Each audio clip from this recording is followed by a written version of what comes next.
Well, hey, Hi. guess what? What? Oh, thank you. Thank you. It is Tuesday. And you know what that means? Mm-mm. That's a lie. You know what it means? It's Topless Toy Talk. Yay! And guess what? Also, second guessing. I have no idea. Today is Tuesday. I already said that. Yep. June Mm-hmm. 16th. Yep. It was a different date Oopsies. because we time traveled. We'll get to that next week. This is episode 44, and we are your cryptozoology podcast for the Cybertronian era. She didn't think I could say it, and I did it. I did not. I said I both had words. zero faith that he was not going to trip over the words said cryptozoology. Both words correct. All right, it's your show. Go ahead. I'm done. Oh, yeah, sorry. I'm your host. And I am your better host, and we are happy that you're here tonight with us. Man, we've really started out strong here tonight. Nope, you said 2 words correctly. You didn't even trip over them. I did my part. I'm out. You're out. We'll call it there. And other people that are on top of it, here's our chat. Like, I don't know what's going on. We had people checking in hours ahead of time. Yeah. Hours. This is like an early release party or something. But like I think people are lining up for a concert. I think because they're trying to be early, and we shouldn't acknowledge it. We shouldn't. Be like, don't show up early. We're not going to play that game. You don't get acknowledged, period. Actually, because then you're just going to have somebody who's going to join like immediately, like as soon as you post the link, like it'll be a game. Actually, I would like that game. Let's have it. Let's see who can join 3 days early. Yeah, I like that. But our winner of the prizes, yes, Fanboy, you are the first one, and an hour and 2 minutes early. Yes, 3, I think. No, 2 hours and 2 minutes early. Oh, geez, man, on top of it. I don't know what you did for the last 2 hours and 2 minutes, but thank you for your dedication. Do you get a prize? Yes, actually, you get a prize, and it will be a box of Hamburger Helper. Exactly, because anybody who doesn't like Hamburger Helper, you can't trust them. And now that I know that lasagna is your favorite flavor, it is a great one. That will be what is shipped to you. I mean, I like the fajita one, honestly. Or what? No, is it? I can't remember what it is. I add like the salsa and the beans. Is that what the flavor is? The fajita? It's not. It's not fajita. Doesn't sound right. It's like Western. I don't know. It's Western mix something. So I don't know. So good. So you clearly don't know maybe it is fajita. Is it fajita? I don't know. I'm gonna have to look it up. Yeah. But okay. We're gonna go ahead and This is also your Hamburger Helper and Healthy Food Options podcast. Yeah, we're gonna go ahead and put that in there. Put a little survey in the chat, so feel free to tell us your favorite.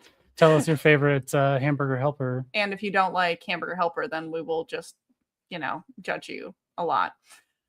I never really thought about this before, but I think you probably can tell a lot about somebody by their favorite flavor of Hamburger Helper. Like if somebody picks the weird one, like what's the weird one? I don't know, 3 cheese, because then it's just fine. Stroganoff is also pretty good. Yeah, you would say that. Yeah, stroganoff is fine. You just got to add mushrooms. You just got to add a little bit of like extra zhuzh. Yep, you can tell tell a lot like green stuff on there too. Saying stroganoff is good. Yeah, it is good. We're gonna dissect that later. Okay, whatever. We got Wolf Chasers. Thank you for AKA somebody's. AKA Jason. That's not right. I'm just making up names now. Yeah, you are. And belated birthday. Oh, happy birthday. Happy birthday. Yay. I wish I remembered what like hand motion I was supposed to do for like the balloons, but there's something. Well, that's the heart one. That's not what I meant to do. Oh, there we go. Look at that.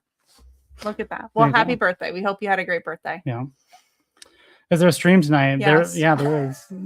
They're just 2 hours too early, but we appreciate your enthusiasm. Yeah. So thanks for again being here so early. There's a nice lengthy conversation here about is there a stream tonight? And I'm like was this up for debate? Did I post wrong times or something? I mean, it's highly possible, but the time travel. I thought it was on my normal schedule. Yeah, time travel will be next week. We'll talk about that. Glow sticks. Why don't we have glow sticks? We should have a supply of glow sticks at any given point in time. Like I was saying during the opening song sorry, nice cube in my mouth. Yeah, I got you. I keep trying to figure out is how do we do one of the little TVs as us? Like, so like we can just do dumb stuff while the intro song plays. I mean, because we're already doing that. Like any guest that's been on here knows that we're just dancing before this starts here to get us going. But then we have Stormfire Blizzard. Yeah, we're just gonna make our own sound effect. Yep, that's what we do. We're real adults here. Deluxe. Hey, Deluxe. And we love you, and we hope you're doing good. You want me to keep going? Yeah. New segment, topless tongue twister. Yeah. Everything I say is a tongue twister. I'm very bad at speaking. That's why you're so much better at writing. Yeah. You get the quickie little text. You could never say those words. I can take 40 to 90 minutes to type out 6 words in a message and have it be funny, but if I try to say 3 instantly, it just falls apart. Well, man, Corrupt Modifications coming in hot. I thought you started at 8:05. Yeah, man. Oh, you are also early in that case. And you are welcome for the bracelet. You are welcome. We do heart you. You gonna get that going? I'm gonna try. Oh, look at that, 2 for 2. So many close 6 actually. Sure. Yeah, I can believe that. Oh, we got Birdie. Hey, Birdie. Birdie, how's it going? Congratulations, Daddy. Yeah, congratulations. Welcome to fatherhood. And the infamous. Hello, Trigger Happy 77. You gonna figure that one out? Yep, I got it. Do you know who this is? No. Okay. Do you know the guy that I always show you the videos that makes like the little blast effects, like yeah. Okay. There you go. That makes sense for the name too. Yeah, that's good. That's not spot on. Transformers related. So thank you all for joining us. I think we should bring our guest in, Yeah. and I'm gonna say a couple things. First, our guest is fantastic. I love watching her videos because they are like the most adorable things I've ever seen, both the creation and her reactions to creating them. The first time I saw her stuff, I immediately purchased said item here. And I'm also excited because we've got some more like female energy. I mean, I love the dudes. It's great. Like, bring it on. But I'm excited to have like a little bit more estrogen coming in here this time. I was trying to see how long of a dude streak we could go. And it was 43. And this one here, like you almost don't even know how to handle it, even though you just live in a house of girls. Like dogs are all girls. Right. Like, this is just a house of ladies. Was like 3. I mean, 3. We're down to 2 now because my favorite dog died. But anyway. Sorry, Penny, you're not the favorite dog. Nope, you suck. And with that, we'll bring on Whitney. Hello, Whitney. Hello. Hi. Thank you for joining us. We are so excited to have you. And for who are you? What do you do? What should people know about you? Important information like social security number or last four at least, grade school, mother's maiden name, all the really important things. Credit cards are also cool too. We keep that information to ourselves, by the way. We definitely don't broadcast that entirely on the internet. Yeah, just personal use for yourself. I'm Whitney Yadon. I do WhitneyYadonArt. And I am primarily an oil painter and a needle felter. And I mostly paint and needle felt cryptids and cryptid adjacent stuff like paranormal, spooky type things. And I make them cute. Yes, they are super cute. And so for people that aren't sure what cryptids are, like, what does that mean? Like, what is a cryptid? So I just want to preface this by saying you just learned this week. Oh, yeah. I knew. I didn't know. No, I wouldn't say I learned this week. We got a little bit of a deep dive from Dylan. Right. Because he was very excited to talk about it. But, like, I don't know. Maybe I'm just in the dark. But I did not know what a cryptid was until Dylan started going down the rabbit hole on it. So we'll throw that out for chat. Most people do know what a cryptid is. They just don't know that they know what a cryptid is usually. So the number one like famous cryptid that everyone knows is going to be Bigfoot. So Bigfoot's kind of like the big shot cryptid that everyone knows. And then there'd also be the Loch Ness Monster Nessie. That's another one that most people know. And then Mothman has grown in popularity over the years as well. And I'd say he's kind of like the top cryptid that people that are into cryptids know. So he's the famous of the less famous ones.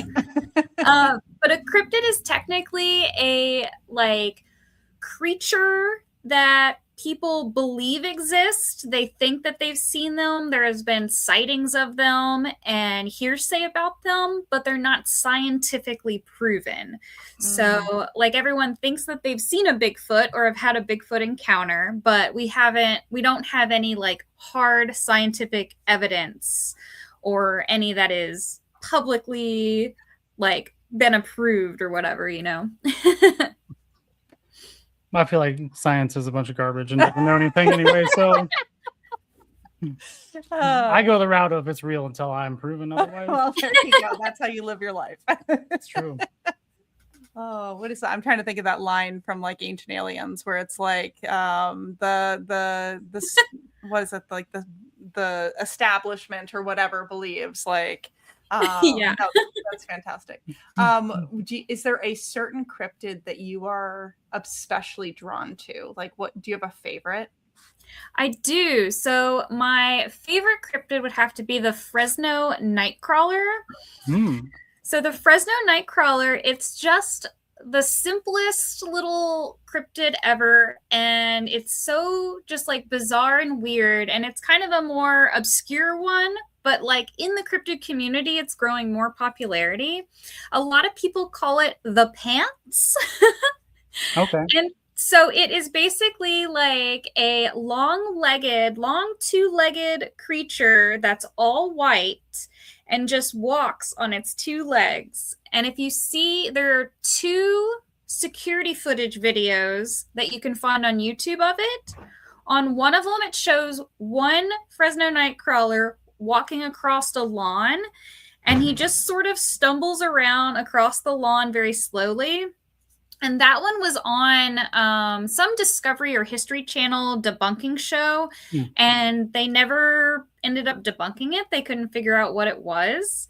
And it is kind of a pretty fuzzy video because it's like a recording of a security footage camera. So it's kind of like pretty low resolution, sort of hard to make out. And then the second video takes place in Yosemite National Forest. And it shows 2 of them, a tall one and a small one, walking between 2 trees. And those look especially strange. They look almost like puppet-like. But those are the only 2 like actual video footage that we've seen of them and that people actually label as a Fresno Nightcrawler sighting. There has been, I used to watch this channel called Slapped Ham. And they basically will just sort of show, yeah, that's the Fresno Nightcrawlers. That's them. Yeah, they're just like so like simple and weird, and I love them because they're just like little guys. Yeah, I like these. These they're ones just all legs. are a lot of fun. Yeah. Yeah, and on Slapped Ham, they play like paranormal videos from like TikTok, Instagram, and YouTube. And every now and then I'll see something and I'll be like, oh, I think that one could be a Fresno Nightcrawler. And I comment and nobody says anything, but I'm always very excited about it. So what got you into like, how did you get into this cryptid space? Like what drew you to this? Was there an experience that brought you into this, or was it just like, oh man, this is super fascinating? Well, it's actually kind of funny. So I've never had any sort of paranormal experience or any sort of experience with cryptids, unfortunately, not yet.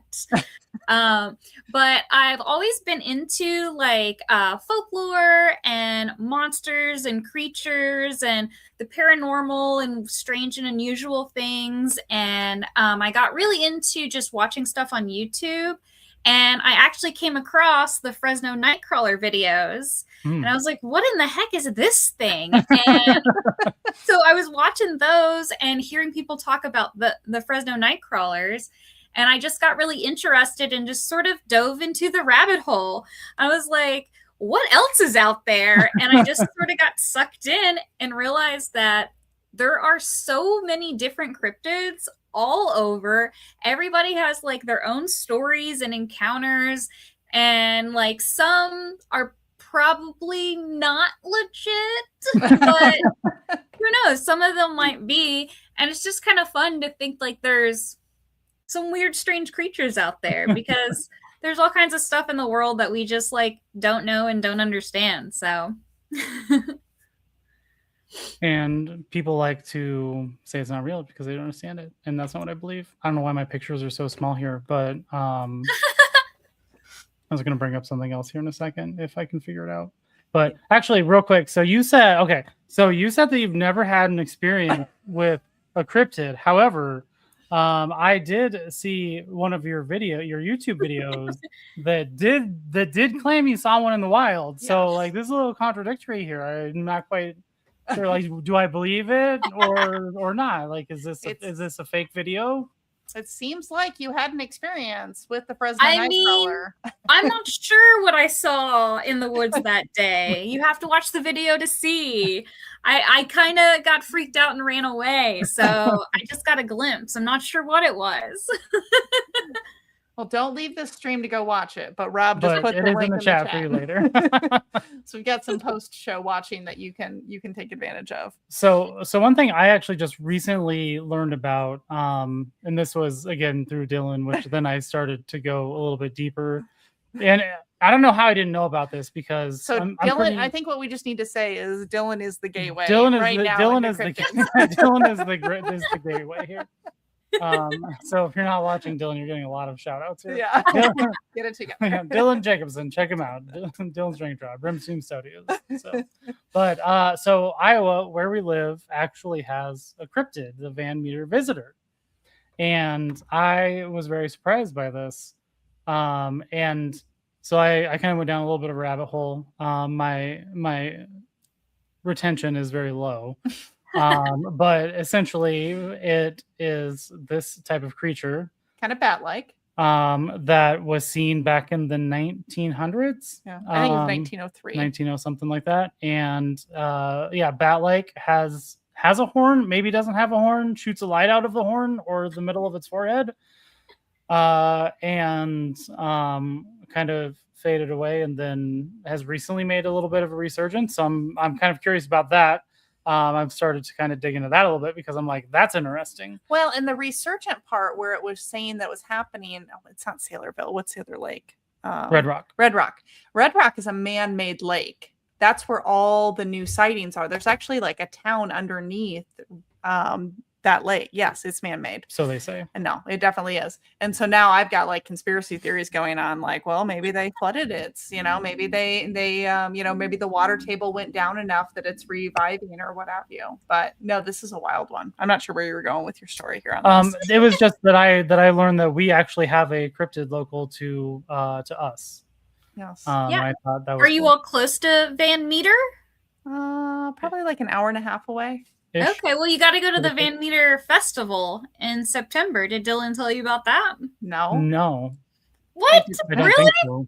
There's a Van Meter Festival about this? Yeah, they have a festival for the Van Meter Visitor, and I'm pretty sure it's in September. And it's very funny because Van Meter is such a like small little city. Oh yeah, small. But people come out for it. I've actually never done it, but Dylan's done it, and my friend Lisa does it, and it's on my Cryptid Festival bucket list. Okay. It's pretty far away from me. I'm in Kentucky, so it's quite a drive. But I intend to do it at least 1 year, and it's a small festival, but it's really fun. You guys should definitely try to check it out if you can. Yeah, no, that sounds good. We will have to do that. Are you not going to do your normal thing? No, what? I don't know. What? What do you? I don't know. Oh. Well, it's far enough away. Okay, here's my normal thing. If we do come out, we do have a guest bedroom. We'll move all of his nonsense off of the guest bed here, and if you need a place to stay, it's about an hour and a half further west, so you're much further apart. I didn't know where you were going with that. You invite everybody. Because I'm hospitable. Because I'm a effing Midwesterner. It's like, hey, we've talked to you for 20 minutes now. Yeah. If you ever need a place to stay, it's yours. I mean, honestly, you're lucky that I haven't brought like a homeless person. I know. Like, you don't actually offer the guest room to people that are local. No. But you will offer it to anybody that is outside the state. Well, because I'm trying to recruit. Well, people outside of the state need a place to stay. Yes.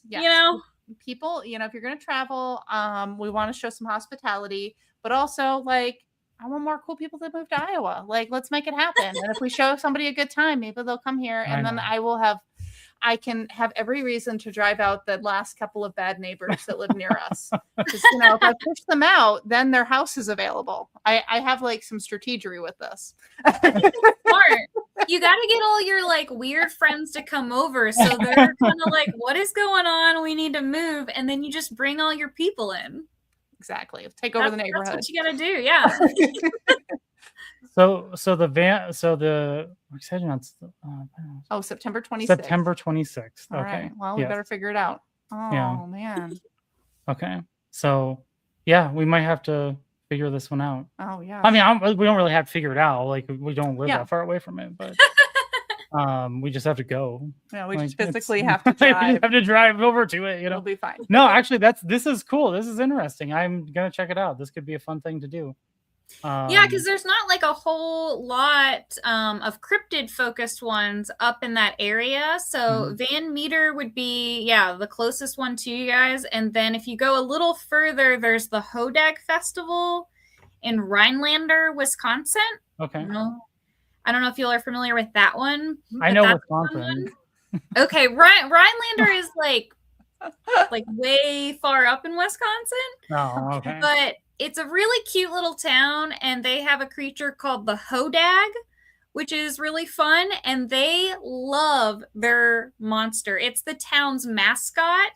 It is on their like cop cars and on their school buildings, and they have like statues of it. And then a cryptid friend of mine, Ben, he runs the Hodag store.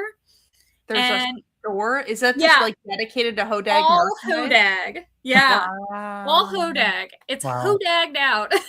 That's fantastic. Wow. And it's really funny because I forget exactly like the time frame the Hodag came about, but the Hodag is basically this giant green furry quadruped that has like it has green fur, horns, and spikes all the way down its back, and it has like a long tail. And it was intended as a hoax to like draw tourists to the town. I think it was a lumberjack fella.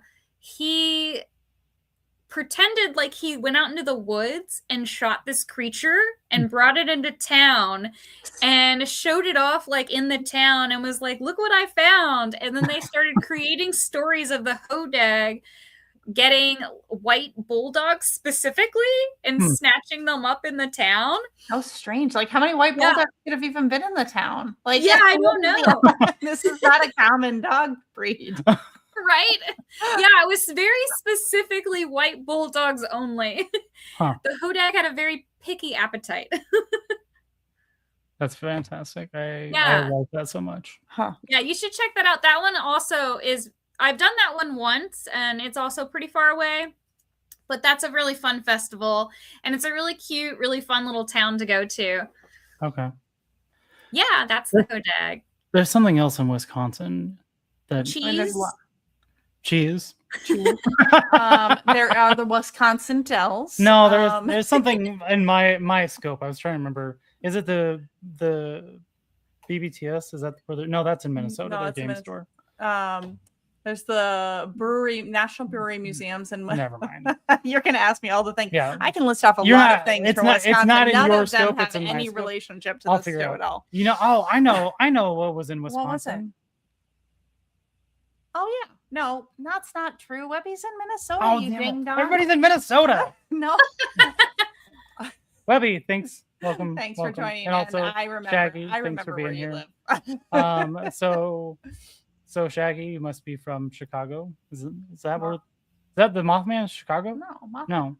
Mothman's in West Virginia. Where? Well, maybe there's a Chicago Mothman. Chicago. What does this mean, Shaggy? Okay, but you're so Mothman or the West Virginia, that was something you had said you're going. That's your next one coming up. So is that one Mothman themed, or is it just like cryptids in general, or an art theme, or UFO? Oh, it was UFO. That's what it was.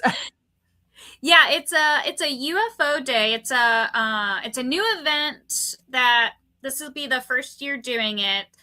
some friends of mine that live in West Virginia, and then a friend of mine that lives in Illinois. They're partnering together to create this event. It's called UFO Day. It's in Buckhanna, West Virginia, which is like a teeny tiny town. And they apparently used to have a UFO celebration at some point. Huh. And there's a guy that's like from the area named Gary Baker. And Gary Baker did a bunch of UFO and paranormal research. And he actually wrote a book on UFOs, aliens, and then he wrote a book about Mothman actually before John Keel had written his book, The Mothman Prophecies, which is like the most popular one. But the town actually like ousted him, and because it turned out that he was a gay man, and so they were like, we don't want you here anymore, and shunned him. And my friends that live in West Virginia, they wanted to bring it back and celebrate like him and his work, because he did a lot of like really cool, important paranormal work, and we're all like allies, and we think that nobody should be shunned for stuff like that. And so they wanted to create a new UFO day celebrating, everybody in the paranormal community, and celebrating Gary Baker and all things spooky and weird. So do you believe in aliens? Like, do you believe aliens are real? Yes. So aliens, it's kind of like a funny thing, because I don't necessarily think like aliens are coming down and putting stuff in our butts and whatever all the time. That's unfortunate. But I definitely think like the universe is just like too vast and infinite, and there's just like too much going on. And there's so much life on Earth that's so like varied and vast. I just don't see how like logically there can't be anything else out there in the universe, Yeah. I just think like aliens are kind of what makes the most sense. And I just think like people just have such a wide ranging idea of what aliens are. But so I think the government is nervous about being like, yeah, they're real, they're out there, because I think people would probably panic and freak out. Even though they've kind of gotten us used to it with Hollywood movies and stuff, I think people would still probably, like the general public, would not be calm about it. I don't know. At this point, like, there's not a lot that shocks me. So I'm like, you would have to be like 90% of us are aliens. Yeah. In order for me to be like, oh, whoa, that's strange, Like, I mean, honestly, if somebody was like, yeah, just so you know, all the world leaders are actually aliens, and they just have like some sort of fake. I'd be like, that checks out. That's fine. I mean, that makes sense. Right? Like that it totally explains why we are where we are today. Yeah. Right? That actually makes way more sense. Yeah. I don't know. Maybe I'm probably not the general public though, but I'm like, it takes a lot to shock me nowadays. Like I went down some rabbit holes on the internet, and like we've all been so desensitized. Yeah. So desensitized. Esteban, thanks for joining. Well, so I realized we totally skipped over so we're gonna. I'm just gonna do a quick detour here. Yeah. So this is Topless Toy Talk. Hold on, I'm gonna do a detour to your detour. Okay, do that. So I just put a QR code up here. Yes. This goes to, I believe, your link tree is what you sent. And so if anybody's looking to follow you, keep up with what you got going on, check out your art, buy some of your stuff, because we clearly did. Yeah. And it's real fun and cute. There's a QR code that you can scan, and it'll take you right there to it. Yes. And so because this is Topless Toy Talk, I'm just gonna bring it around here a little bit. Were there any toys you had growing up that maybe like were particularly special to you, or potentially even tied in? Like, did you have a stuffed Bigfoot? Like, I'm just curious. Unfortunately, I never had a stuffed Bigfoot or anything like that. But in my like early middle school days, like when I was like between 10 and 12, I got really into alien stuff. And that's kind of when I got like really interested in UFOs and extraterrestrials and stuff. And I used to have like a little blow up alien that I kept in my room, and I would like take it swimming with me. Fantastic. Yeah, and then my friend and I, we like tried to create our own alien language at one point, and we had like these little notebooks that we would try to write like alien like messages into each other and whatever. We did not get very good with it, but we tried. And then other than that, though, growing up, I mostly played with just your typical like Barbie dolls and stuffed animals and Polly Pockets and things like that. So I've always kind of liked like dolls and soft, cute things and that kind of stuff. And so I think that is what sort of influences my work today. I want it to be something like I like a cute little figurine type item, I guess. I appreciate that. And I see that come through with your art is like no shade to a lot of action figures, but they're just a lot of things just don't appeal to me. They're either like they're just either too much or like a little too gross or whatever. And like, you got to have some good, like cute to it. I have some very cute figures. You do. Thank you very much. You do. You have some cute like Mudang and some of those other ones. I get it. Every time we talk about Hodag, it just makes me think of Mudang, and I'm just like, I don't know, I need like Mudang needs to be. So Mudang, okay, I don't know how much you have creeped on my Instagram, but Mudang, you know, the pygmy hippo, the baby pygmy hippo. So I have some ceramic like figurines. He has like 6 of them. So I do because they keep making them, and like they're not articulated, so I like to pretend like, you know, like so I can put them in different poses when they're just a static thing, and do like some action figure photography, toy photography, whatever with them. And that's so cute. I call it Mudang Monday, so I put them out every once in a while on a Monday, and so that's where the Mudang comes from. Yes. Very cute. Just gonna say hey to Austin real quick. Thanks for joining. He's got ice cream and a cat. Austin. That sounds like a great time. Yeah, I think you've got a great life. Yeah. And Flip. Hello. Thanks for taking time out of saving the world. Yes. Mudang. And Mudang is yes, 100%.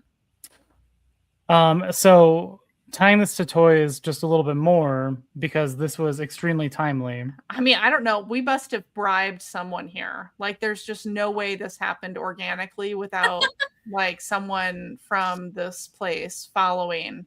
So went up for pre-order today on BBTS, like literally like a couple hours ago.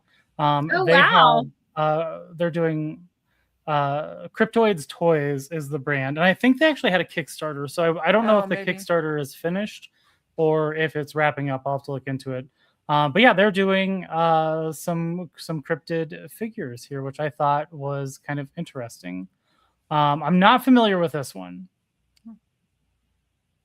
I don't know who this is. I am not sure who that is either, actually. Planet Albino. Just like a lizard man. So that is Lizard Man. Literally just be what it is, Lizard Man. But then that's probably that's Bat Boy, which is great. yeah, Bat Boy. Yeah. I mean, everybody's got a spot for Bat Boy. If you grew up in where you had, what was it, the National Enquirer? Was that the magazine? What was that in the newsstands?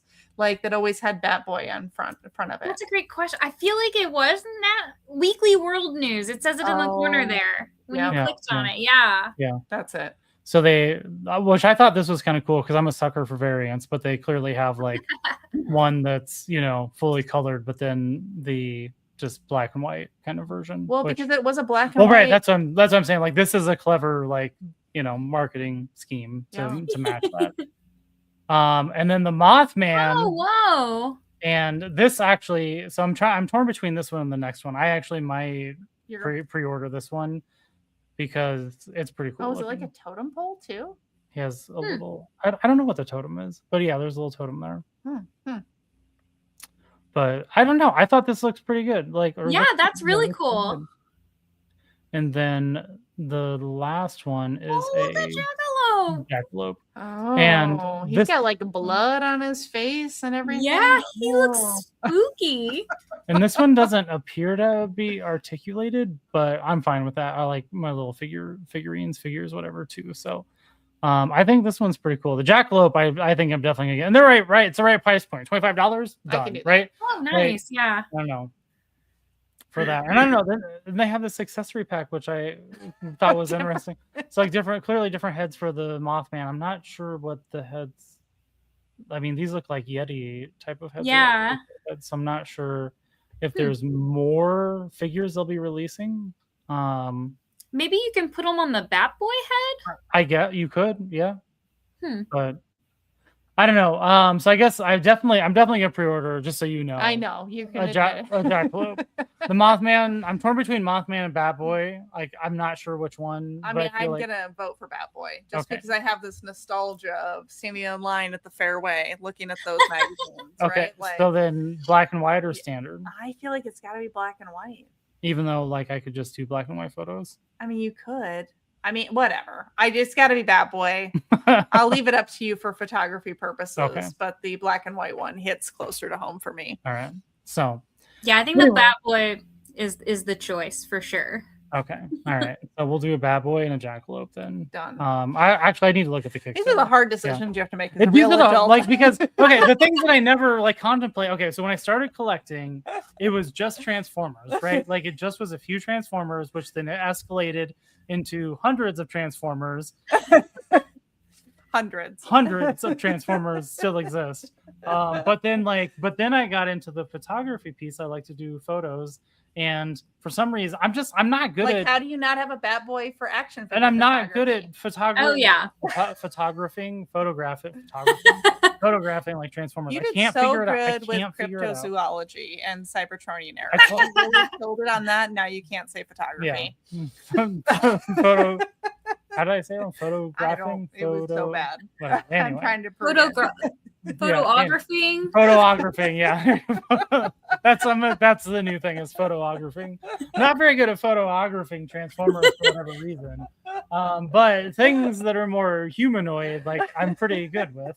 And so that's where then I started collecting other things. And like then I kind of got in this weird spiral where it's like the weirder the better, right? And so I have some aliens and some Sasquatches and like some other, some like I don't know, these fit right into my just one-off weird scheme. And but anyway, very, very timely is that they just happened to go up today. And while we're having an expert in cryptids and other things. Obviously they knew. They knew. They were like, today has to be the day.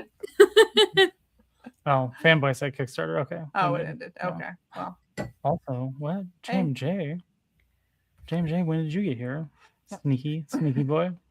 Our other birthday boy. The aliens are probably in the ocean. I think that's where most of the stuff is. Like, because I mean, we haven't explored most of the oceans. I mean, how much of that surface level we haven't even explored all of the land. We're definitely not explored all the oceans enough to know that they don't exist down there. Austin's voting for black and white. Yeah, I see. Austin knows what's up. Yeah. There's definitely weird stuff going on in the ocean for sure.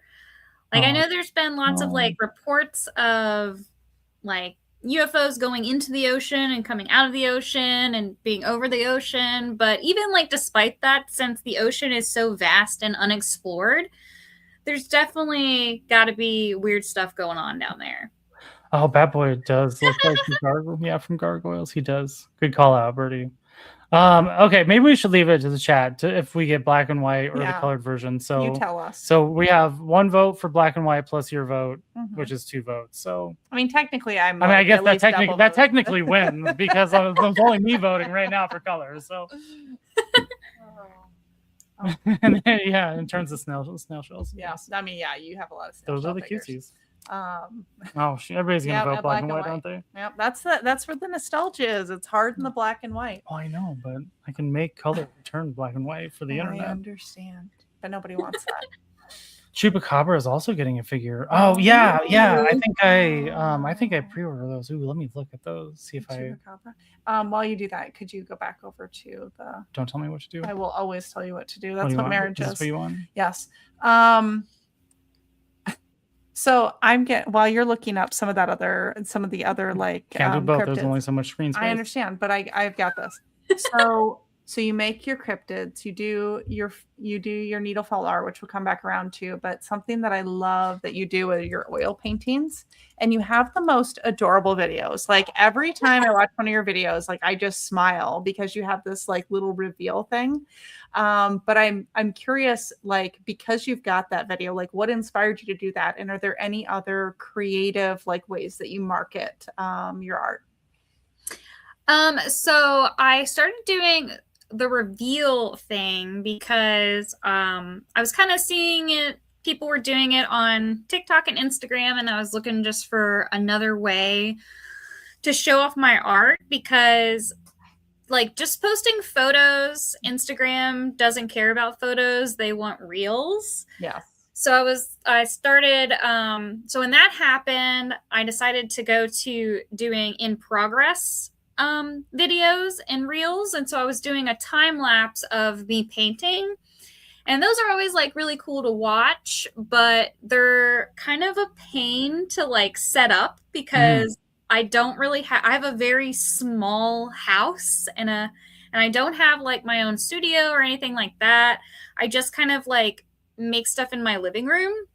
So it's kind of a struggle to actually get like a decent setup to record. And then when I'm like feeling inspired, it's kind of like I'm not really trying to set stuff up and all that, you know? So I wanted to move away from that and do something different. And so doing the reveal ones were much easier to record and much more fun because then I can record a bunch and then I have them for the week. So then I don't have to like worry about posting them like as I'm doing them. The struggle is real. Yeah. It really is. Recording is what it's all about. Yeah, and I figured maybe also it was helpful. It would be nice for people to like see my face and see like the person who is behind doing it, because I mean in the progress ones you see me painting, but you usually don't. You just see usually like my hand or like the back of my head.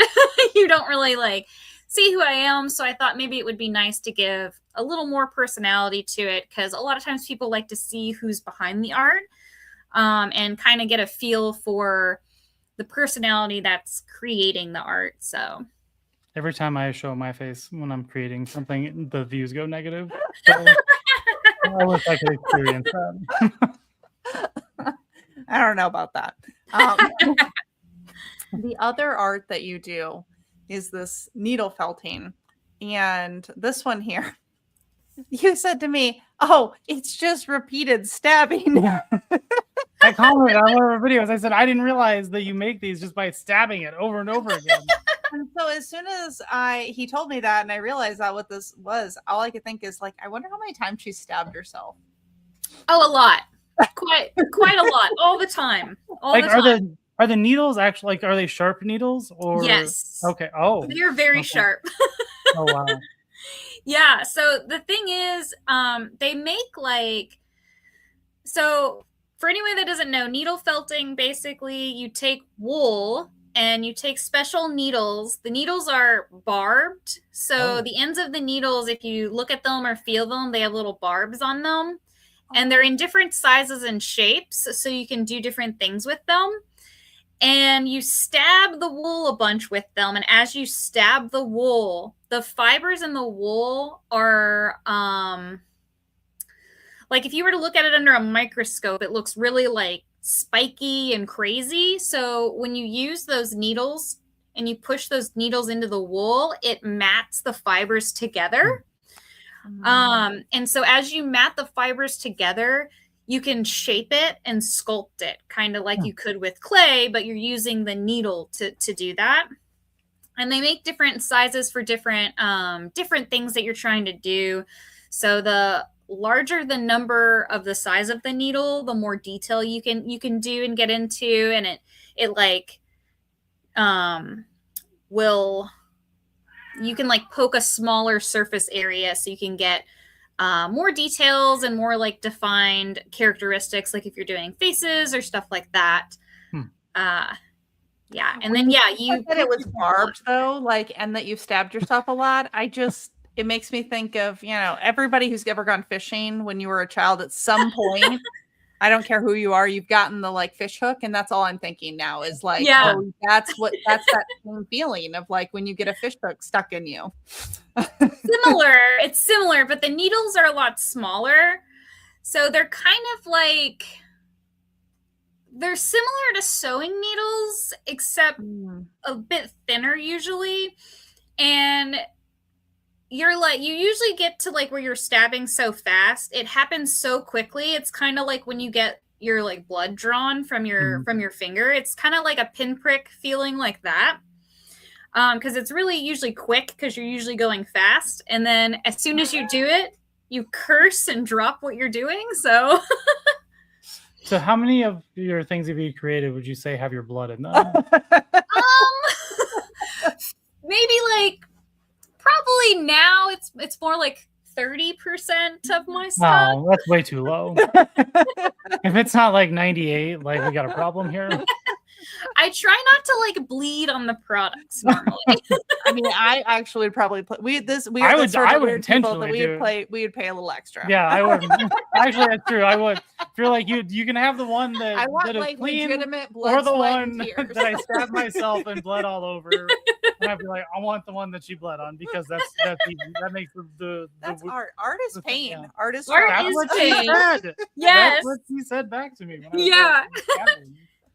Yeah, it's really funny when people come up to my booth and have actually done needle felting, because 9 times out of 10, they either say that takes way too much time for me, I could absolutely not do that, or they say I stabbed myself and I stopped.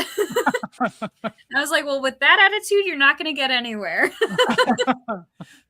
And I think my follow-up question to this is, do you feel like you've saved any money on therapy by needle felting? Like just the idea of like repetitive stabbing, that just feels very therapeutic to me.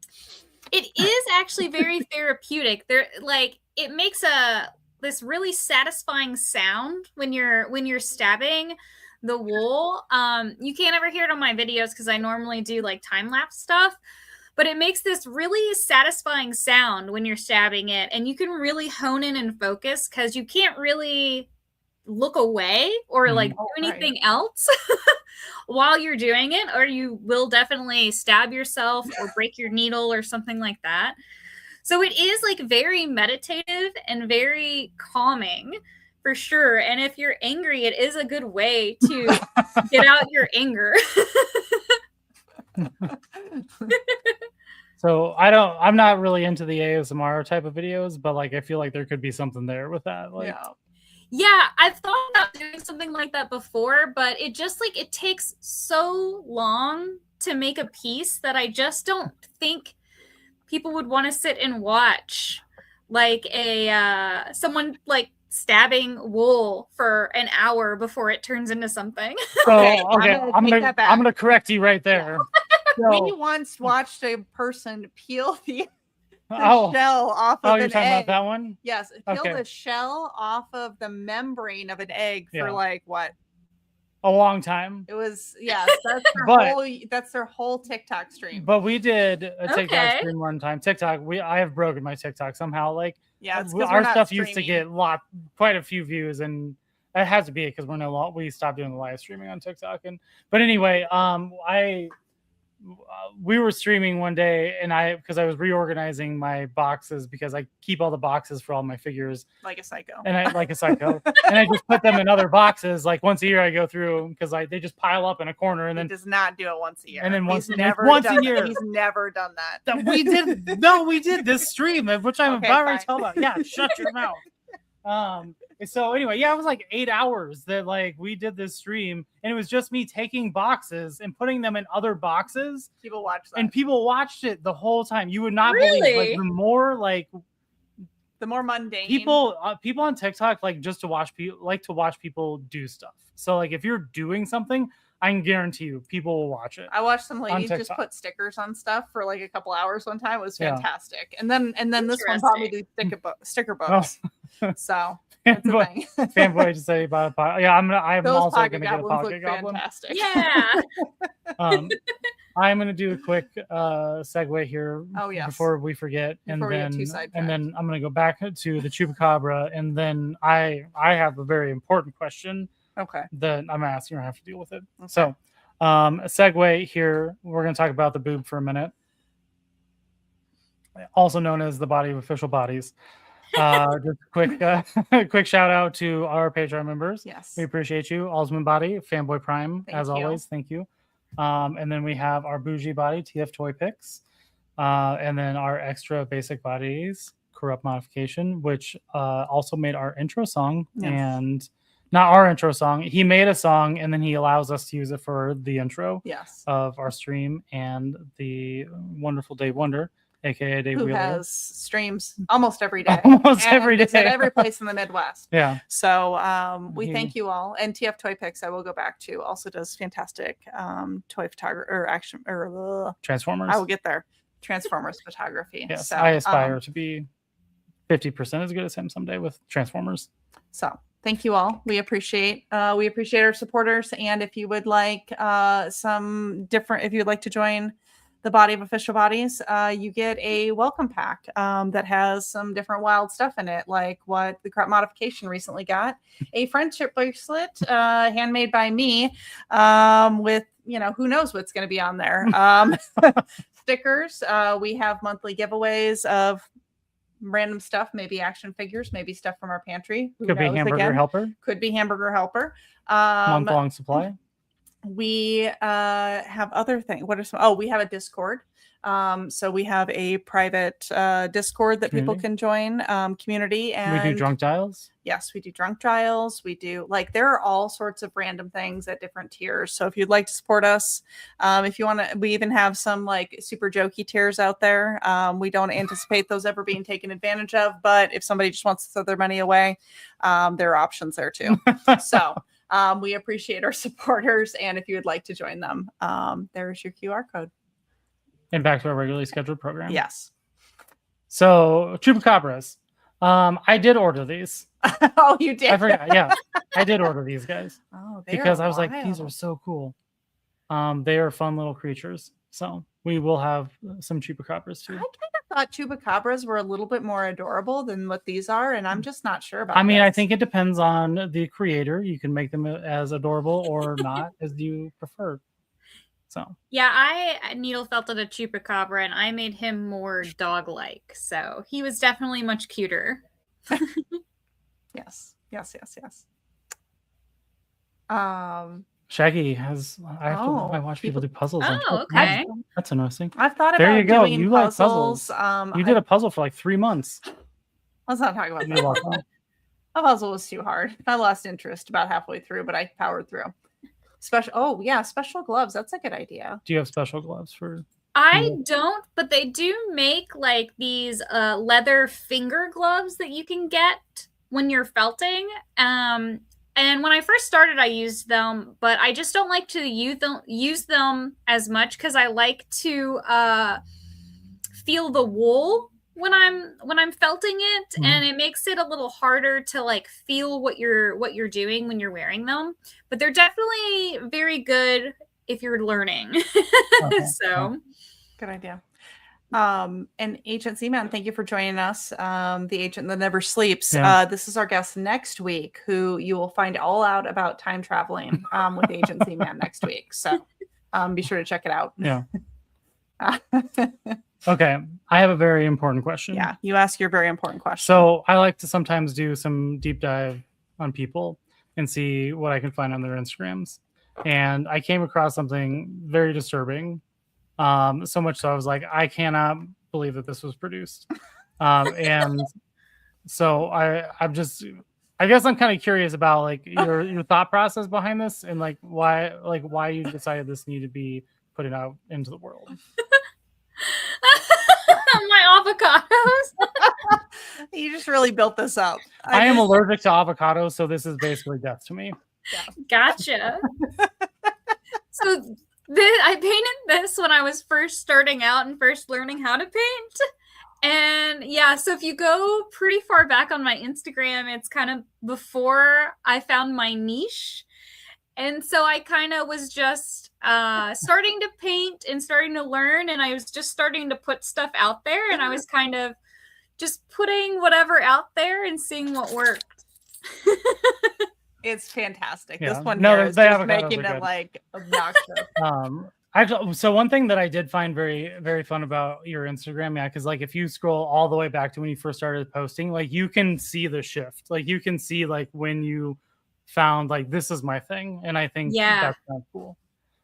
Yeah, and you can definitely see the improvement as well in both like the painting and the needle felting. It's really interesting to look back at my older stuff and see like where I was and where I am now, because I'm totally self-taught. So I just sort of taught myself how to paint and needle felt by watching like YouTube videos and things like that, and practicing and learning what's what. And so it's interesting to see how everything improved. I think there's something with that, with being the whole self-taught thing. Because I mean, I don't claim I know anything about photography. I can't remember how I said it before. Anyway, but like it's like how I don't even know how to. I can barely say Chipotle anymore because you say Chipotle. It's not how it's said. It's Chipotle. Not the word. Get it right. But like with the photos I post, like if I go all the way back, like you can definitely see the progression, like as like I've learned different things. And so I think that's one thing I like about having the Instagram account, is that it's kind of it's a way for me to show my things, but also like a way to, my dog is checking out the Transformers. Yeah, but also a way to like kind of like show progress, because sometimes I'm just like, man, this sucks. And then like, but if I scroll back like, a year and a half, I'm just like, no, that sucks. Like yeah, it's a fun little archive for sure to kind of, if you're like feeling low about your progress or how you're doing, you can always like look back and be like, oh, well, I've come this far and I've made improvements. And what? I was going to ask about because you landed like just very much on for her Instagram. So this is one that I'm curious about, which is your. Is this what you might show? This. Okay. Are we gonna make more of these? Because like we have like a shrine to Krampus. We dress up as Krampus, and like I just need more Krampus stuff in my life. And I just need to know that this is coming out in time for Krampus season. Oh yeah, for sure. Yeah, I do them every year during the season. Okay. So I usually start doing them in November, and I do put them on my Etsy, and I do I take them to markets and I put them on my Etsy, and then I have them pretty much all the way up through Christmas, and then after that they're pretty much gone until the next year. So is Krampus considered a cryptid, or is it like a cryptid adjacent thing? I never really cryptid adjacent. Okay. He's so like the thing with like cryptids is they're kind of like part of folklore. So they're like under like the folklore kind of category. So anything that's like folklore related kind of like ties in with the cryptid world. So I recall coming up with the term happy little cryptids like 2 years ago, referring to one of Whitney's works, but who knows, maybe someone else dreamed that. This is a new name. So thanks for joining. Yes. So, question from the chat. Fan of Leica Studios movies? I don't know. What are their movies? Yeah. Tell us more. Yeah, I need more information. And actually, okay. On the topic of movies, I saw something you posted the other day. I think it was one of your stories, but it was like checking off horror movies that you've seen. Oh yeah. So this one is not into horror movies at all. 0. So we do a 31 Days of Horror every October, and I cram in all the horror movies I possibly can. Though he does put in a few like suspenseful like movies and TV series. Like last night we finished watching Something Very Bad Is Going to Happen on Netflix. Yeah. That show was wild.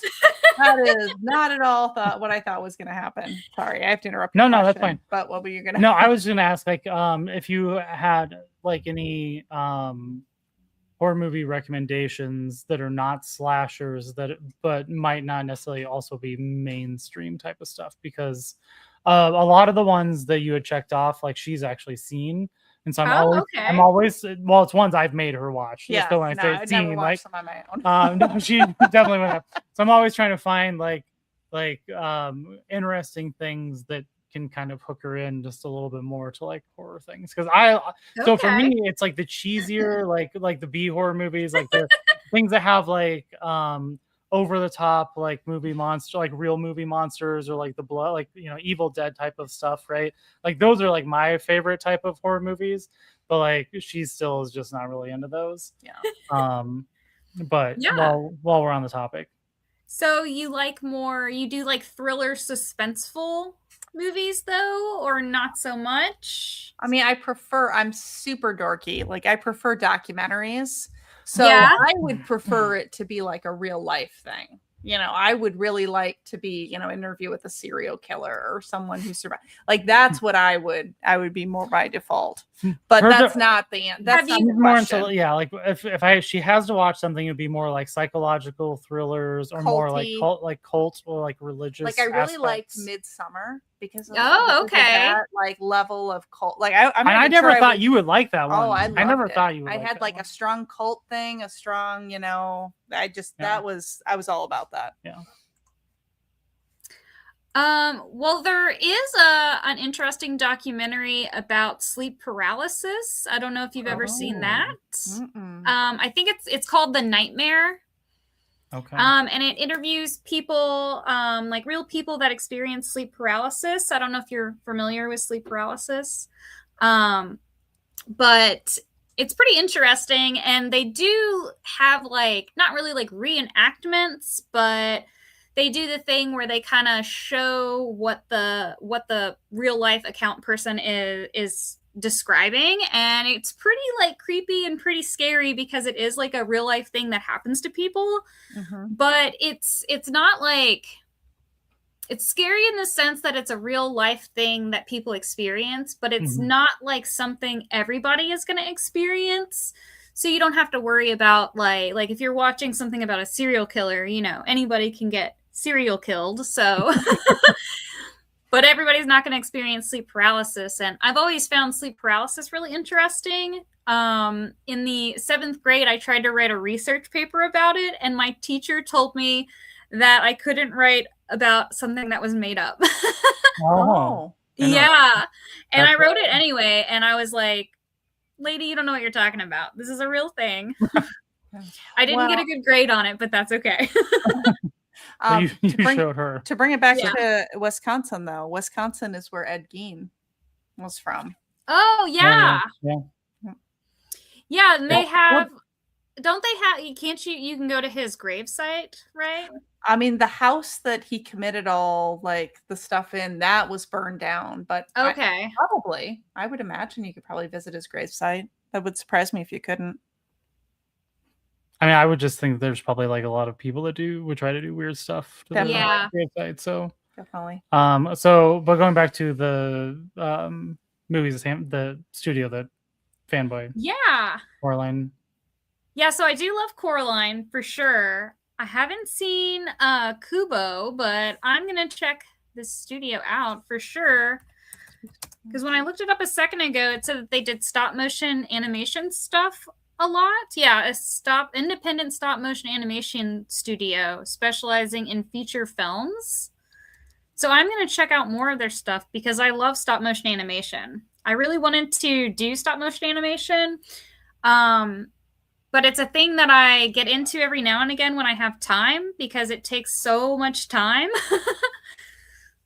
So I just don't always have time. Yeah. I did see some of your stop motion videos and I thought they were fantastic. So thank you. I'm a creeper. I creep on people's stuff. I'm like, what kind of weird stuff can I find? Well, I mean, that is totally okay. We want to have like good conversations with people. But like, Yeah. but I also extra appreciate like the people of many talents, because I have very few talents. Oh my gosh, you're so obnoxious And about it. So the problem is he just thinks he Okay. has no talents because he can't crochet. That's what this whole problem is about. Is like he's like, I can't do anything because I can't crochet like you. I'm like, but bro, you can do so many other things. Just because you can't That's crochet what you doesn't mean think. anything. Like I'm good true. at causing chaos. Causing chaos. There's so many things out there. You can do so many things. There's not enough time in the world for me to. I tried it. That's the problem, is she won't let me have new hobbies. She's like, okay, I've said you can't have new hobbies because you have to give something up. You cannot work, do a podcast, do toy photography, do our shorts, play video games. If you want to give up sleep or video games, I suppose we can read comics. Like, I'm so behind on comics. I'm not saying you can't. I'm just saying you physically can only have 24 hours in a day. So you have to give up one thing if you're going to pick something else I up. think if you really appreciated me, you would figure out how to put more hours in the day. That's all I'm saying. Shaggy's asking if you listen to podcasts about cryptids or supernatural. Strangely, I don't listen to podcasts. I'm not really much of a podcast listener. I mostly listen, like when I'm listening to stuff, I listen to audiobooks. But usually there's not every now and then I get into a podcast, but for the most part, I just don't get that into them. I hear you. Yeah. I don't. I can't relate to that. I do actually listen to a lot of podcasts. You all day long. You All listen day. to people All day. just talk. Talk and about I'm just like, nonsense. God, that's so boring. As we sit here, we're sitting here talking on the internet, Yeah. we got a podcast, or talk show. Yeah, I used to listen to. I've listened to the last podcast on the left. That's a really popular one, and that one's really good. And then I used to listen to the Slash Filmcast, which is a bunch of guys that review different movies and stuff because I've always been into movies. But I don't think there's ever really been many cryptid ones. A friend of mine runs one that's Spooks, Creeps, and I forget the rest of the name of it. I'm such a bad friend. But their podcast is really good. I've listened to it a few times. Have you read the Comic Murder podcast? No, I haven't. That is, I'm a few issues behind. Yeah. That is really good. Are you into comics? Do you like comics? Yeah, I like comics sometimes. Okay. So yeah. Murder podcast. It's is an interesting one by Ignition Press is the studio. But the whole concept is people are listening to a podcast and then they commit a murder. I'm trying not to go too deep into it. That was a great description of is. the Comic Murder podcast. Yes, Thank you. Good job at just rearranging those words. Well, because I don't want to ruin any part of the story. It's pretty interesting. I think it's about ready to wrap up too, because it's only a few. I think that's what I like about Ignition Press is they seem to tell like shorter stories, so it's like 5 to 10 issues like for their story, and so. But they came like you got one of the special editions, and it had. Oh no, it was the promo material they were giving away at the comic store. They were earplugs. Earplugs. They came like in a brand new thing. It was because funny. if you listen to the podcast, if you put earplugs in, you're good to go. Yeah. That sounds cool.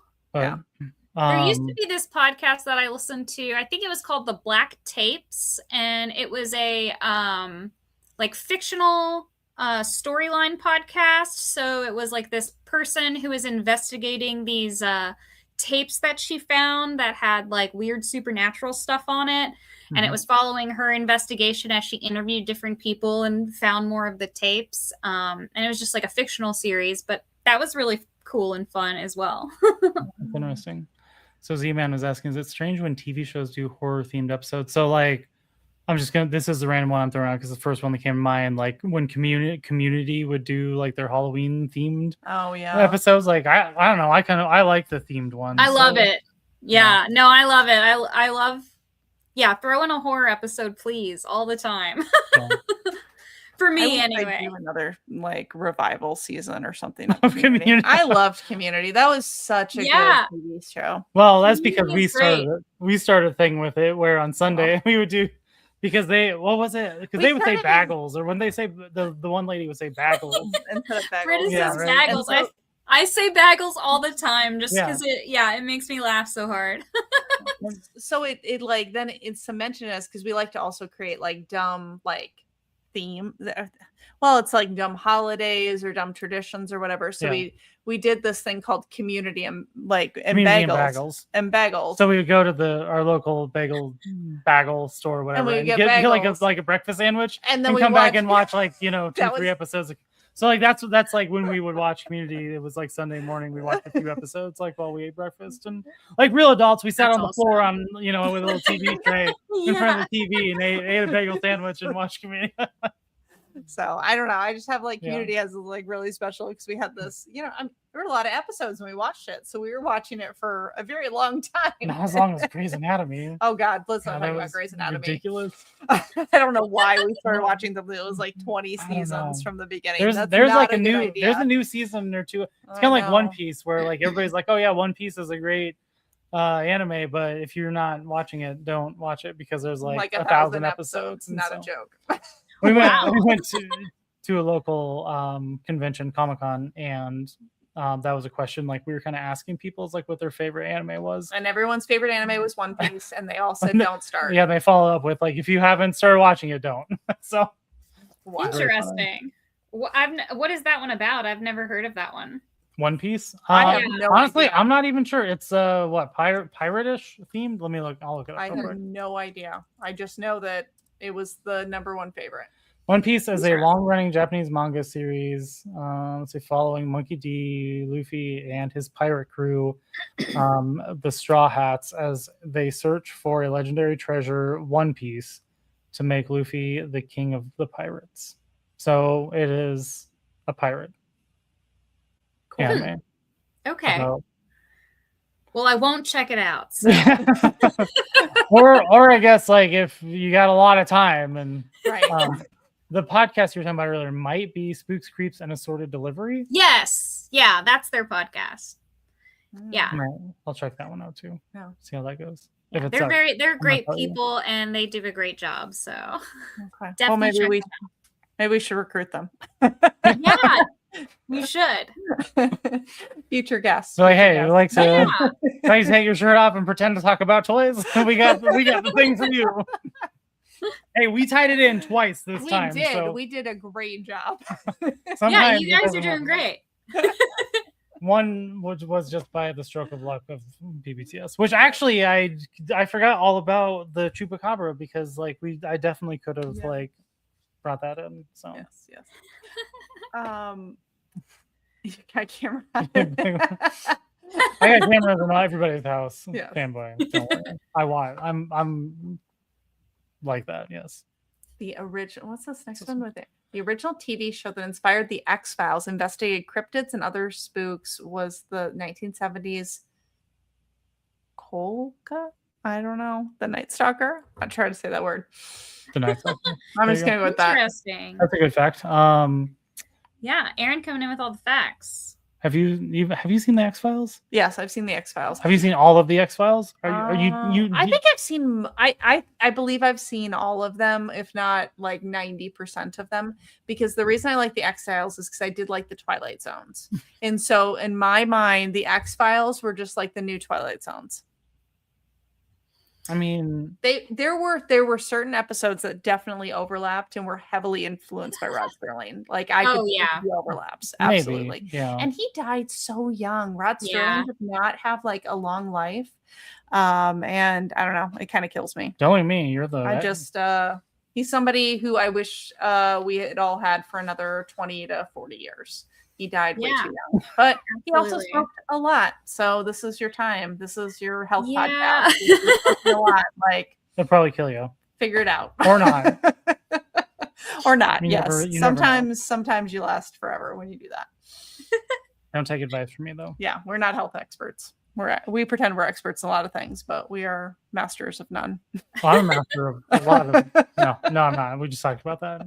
Yeah, I used to love the Twilight Zone. I never got into the X-Files, and it's one I always like mean to like put on and check out, and I just like forget to do it.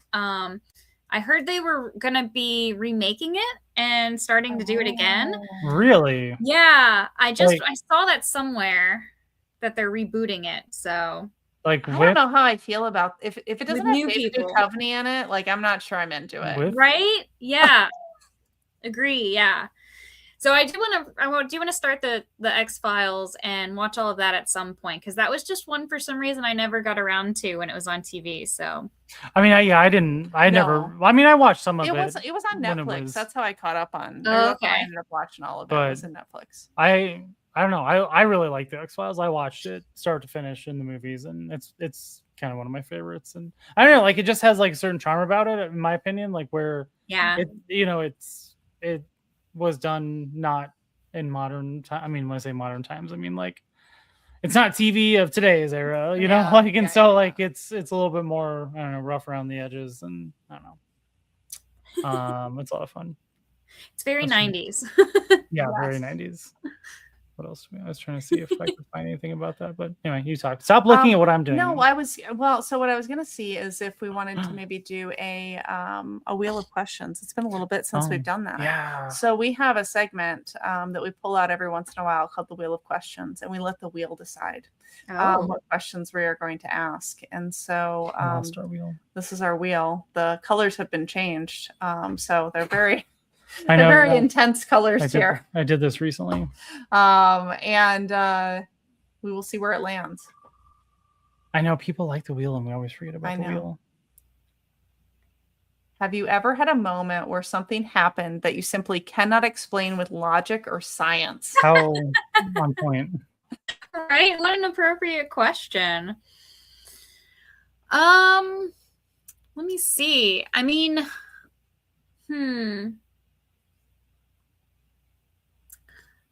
not really, but when I was a kid, I used to think that I was had precognition abilities. But only for movies that were going to come on television. That is a specific niche, and I appreciate it.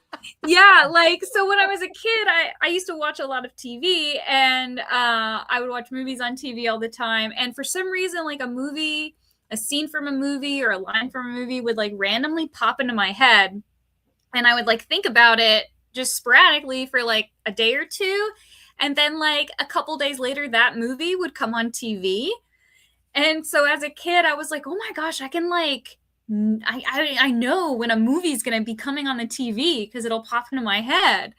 So for the longest time, I thought that. I'm pretty sure it was just that like TV just played the same movies often, probably. Some sort of subliminal messaging like that was baked into something, but I love that. Listen, I'm not going to doubt it because, you know, I am notorious for getting in line right before a line starts. That is true. I mean, it is uncanny. You will be like, we'll be in the first like 5 people in line, and then immediately after we get in line, there'll be like 50 people behind us. I'll be like, hey, so wild. We got to go line up for this thing, and then we get in line, and then boom.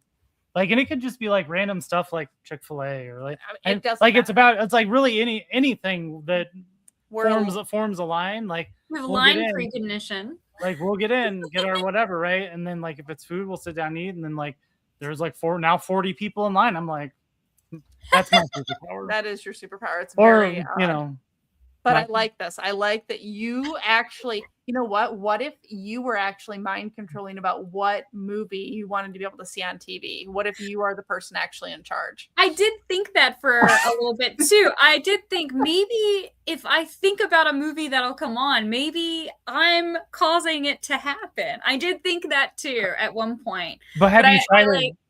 What'd you say? Have you tried it recently? Like though? Like have you tried it? I have not tried it recently, but I no longer have cable TV. So I think it'd be a little different. Okay, well, we need to like find somebody that has cable TV and test this out. Yeah. Like, if That's anybody has scary. cable TV, like, I'm just like the next time the movie pops or like a movie line pops in your head, we're gonna find him and ask him. Yes. Fantastic. All I'm saying is like I can predict when lines are going to happen, like subconsciously, right? Like I don't sit and be like, "There's a line about to happen. I got to get in." Right? That's not it. You just feel it. I just feel it. Yeah, I'm just like, Yeah. I'm like, I got to get in line. Give my whatever, right? So wild. So Give me wild. just 1 second. I'm gonna grab Fall. my dog real quick. I'll be Nope. right Yeah. back. You're Okay. out.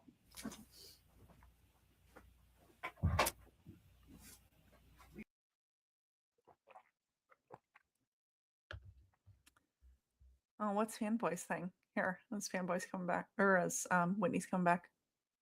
Is this what we're gonna do? Yeah, I was just gonna awkwardly stare. Yeah, let's not do Oh, that. okay, you want to talk? Yeah, I want to talk to people. Okay. I could always predict when a woman was gonna get married. It was right after they broke up with me. So sad. Let me talk about different things. That's very funny. You know, Oh, we all have our specialties yes. and our And clearly, recognitions. fantastic. Way to steal the show, fanboy. Cracked me up here. Let's do another one. You wanna do Here, another one? yeah, let's do another real question. Okay. Here. Yeah. Let's see what else comes up. What other on point? Oh. If you woke up tomorrow and the entire internet was gone, what would you do? I would be so happy. Sorry, this isn't for me. Wow. I don't know. Well, I would, I guess, put my phone away and I wouldn't have work. And I'd probably go on a walk, maybe. And yeah, probably go on a walk and see what the rest of the world is doing without the internet. Because I'm not like super attached to like the internet and my phone and stuff like some people like really are. So I'd be interested to see if the apocalypse had happened. Yep. I envision this world where it's like you walk outside and everybody else is just also walking outside at the same time, standing like everybody's just on their doorstep, like kind of looking around and like What you're is waving at each other. And it's like, oh, I have neighbors. Like I've never seen you before because the internet and you stay inside and do your thing. I do wonder that sometimes there are like some people I've never seen enter or leave houses on my street, and I'm always like, what are they doing in there? Are they just like in their basement playing their Second Life all day, or like what is going on? I mean, Which, hey, that's fine if that's what you want to do. That, you know, no judgment. some people up the street, and the only ones we've seen, or the only time we see them, is sometimes when they mow their yard and when they bring out the trash. And I think it's very suspicious. I don't even know what house you're talking about. It is the third house in. Oh, I know what you're talking. The people Yeah. that leave their packages on their front doorstep. Way No, too not long. those people. Okay. But actually, those are another ones. I don't know if That I've is ever super seen those suspicious. people. Those people, I only see their dogs barking at us, and they have packages that sit on their doorstep for like 3-4 days. I don't know if what I've are you ever doing? seen Oh, them. weird. You have pets, like you have packages delivered. Why are they there for days? And days on sometimes it's time? like dog food because it says like, you know, Petco or whatever on the thing sponsor Oh, us. interesting. People need to get their act together. And I'm just like, what are you doing? I don't know. Yeah, I'm like, as soon as a package is delivered, I'm like, get it off the porch. But I also live in a very sketchy neighborhood, so I've been maybe you there. will just have a good neighborhood. Well, It is, I mean, it is now. Like, I mean, it's okay. It's not no, bad. it's fine.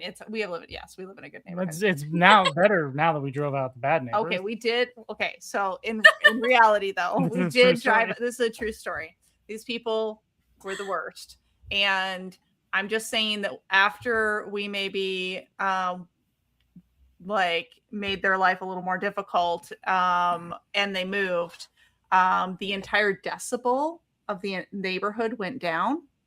Like It was wild how it was wild how more quiet the entire neighborhood was after this particularly family left. so Oh, what wow, what interesting. we have decided is that the the couple, the husband and wife, clearly were not all that happy with each other. Yes. And they would fight.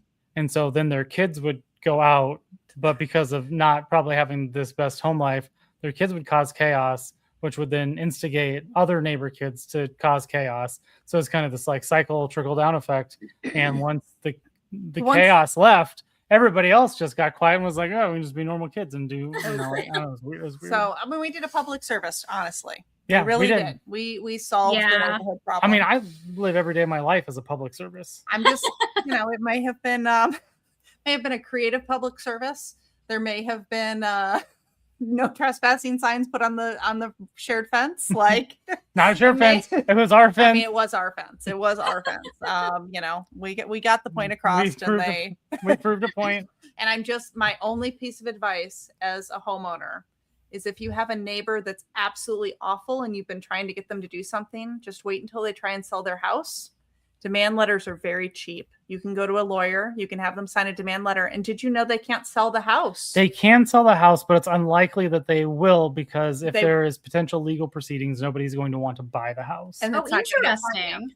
Yeah. So if you have a neighbor that say maybe is not maintaining their property or is doing something or that's just put up solar panels that make a very blinding glare into all of your windows for 3 to 4 hours a day. Just theoretically speaking. A demand letter from an attorney sent to their real estate agent often will get the trick done. Yeah.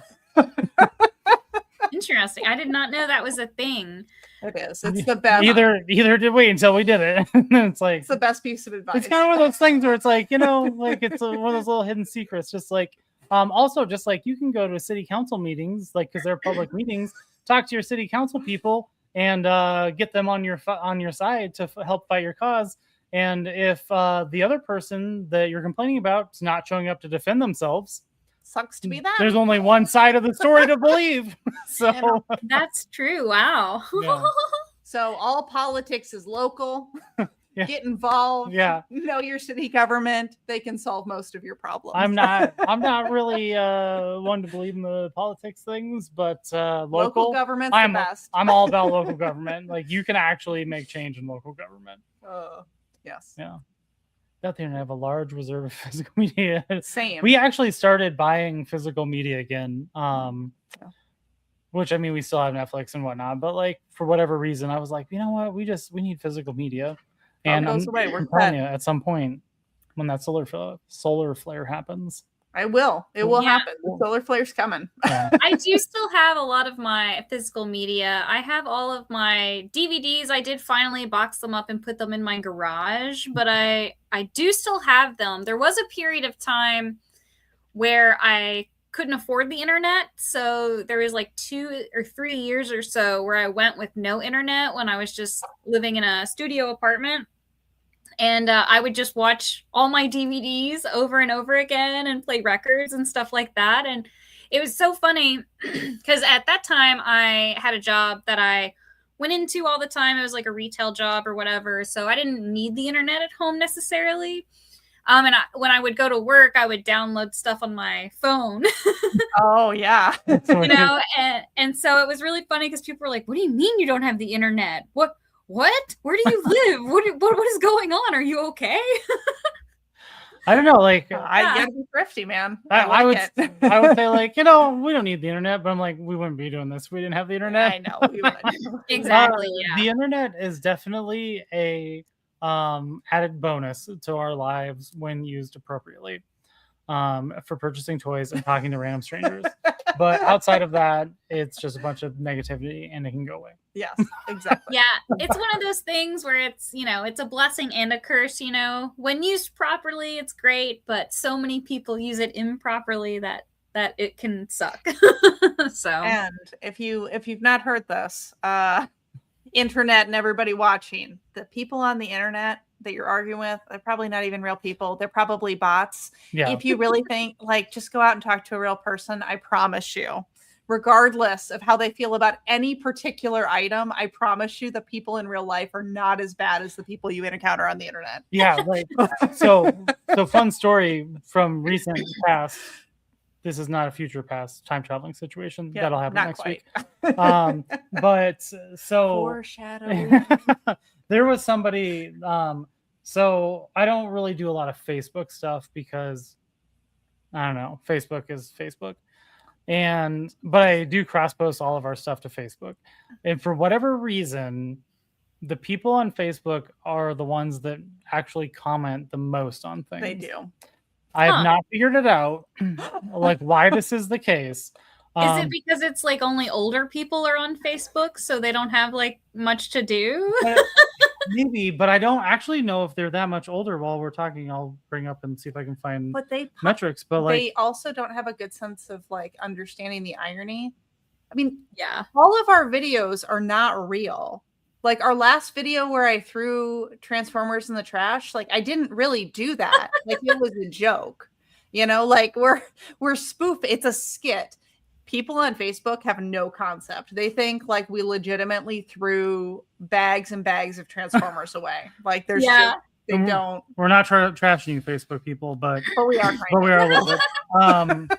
So people also like notoriously like don't read whatever you put in the caption. So if you had said like something like, oh, this is a joke or LOL or whatever, they've only watched whatever was presented in front of them and took it like on face value. So which is probably how we're all gonna die from deep fakes created by AI videos, because so exactly. Going back to my story that you derailed me from, thank you very much. You're welcome. So I feel like a majority of the people, or a good chunk of the people on Facebook that are posting comments that are more controversial or not positive, or comments that are in line with like whatever the video or whatever is about, I'm almost convinced that they're all bots. Yes. Yeah. Because I was going back and forth with this one person, and I was like, I am 90% sure that this person is either a bot or just using AI, because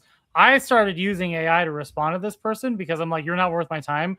And like, you know, like they said, so I like to actually troll people on Facebook because I think it's funny. It's kind of like one of my pastimes. Is like when people come in with like really shitty comments, I'm just like, yeah, I'm gonna like. I have to interrupt your story. Yeah. The best troll, he likes to tell people like, yeah, that's not, you know, if they say something negative, well, that's not what your mom was saying last night. Like he likes to go. They're always like, they're 90% of they're like your mom jokes. But then somebody was like, joke's on you, my mom died. And then this one here said, well, I guess that's why she ghosted me. That is my favorite troll you've ever done. Like it was so good. And that person actually was like, you got me. I'm gonna follow you now. But that's pretty good. So I feel like in my interactions where I go back and forth with people and they're real people, like it eventually at some point devolves into like usually them relenting, because I am very persistent. And the average person would have been so like defeated when they were like, oh, my mom died. Like the average person would not have been like, I guess that's why she ghosted me. Because I'm like, your mom's probably not dead anyway. Like you're probably just trying to drop that to like try and trump me. And I'm like, I'm not gonna follow for it. And if your mom is dead, not my problem, not my mom. You know, like but anyway, and so I was going back and forth with this person, and I was like, I am sure this person is AI.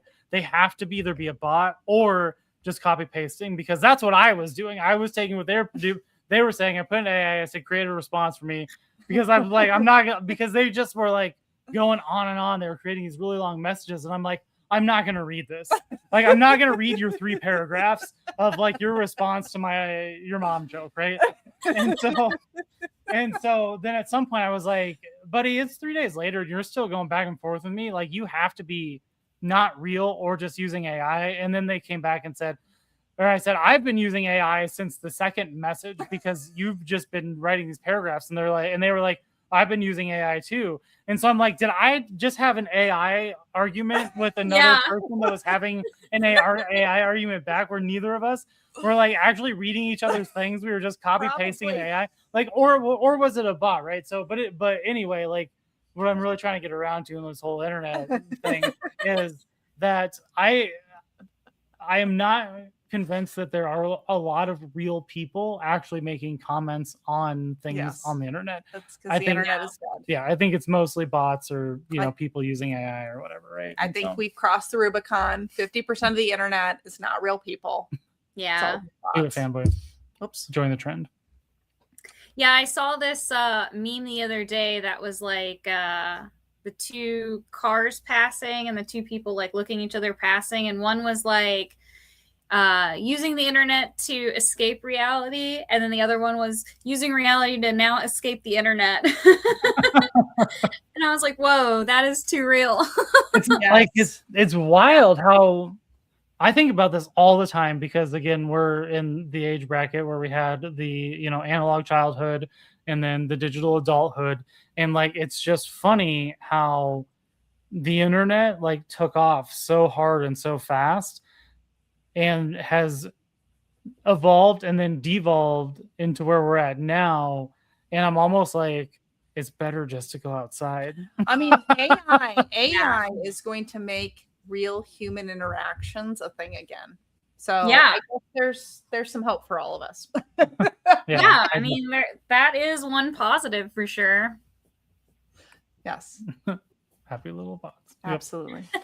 I don't know if they're happy or not, but I don't know. I just the way I see it is, if I'm arguing with them and they're coming back with comments, it's just driving up engagement. So that's true. I'm like, whatever.